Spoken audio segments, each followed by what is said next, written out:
Hello everyone. Today we are going to talk about binary tree traversal, part of data structures using C++ course. A binary tree traversal is the process of visiting all the nodes of a binary tree in a specific order.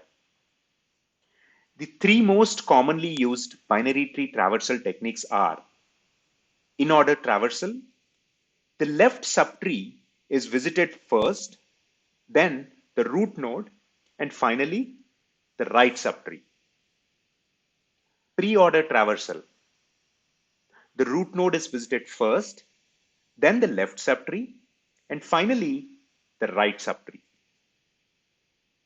Post-order traversal.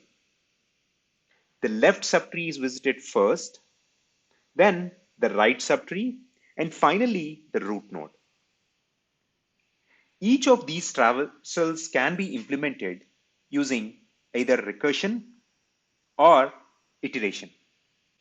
In a recursive implementation, the function calls itself for the left and right subtrees. Whereas in an iterative implementation, a stack is used to keep track of the nodes to be visited.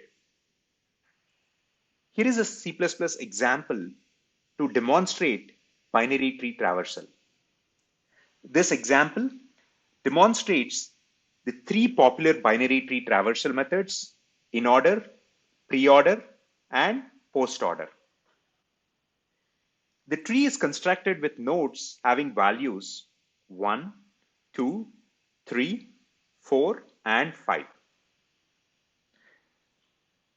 The new node function creates a new node and returns its address. The in-order function recursively visits the left subtree, then the root node, and then the right subtree. The pre-order function recursively visits the root node, then the left subtree, and then the right subtree. The post-order function is recursively visits the left subtree, then the right subtree, and then the root node. The main function creates a binary tree and calls the three traversal functions to print the nodes in the tree. Hope this was helpful. Thank you for watching.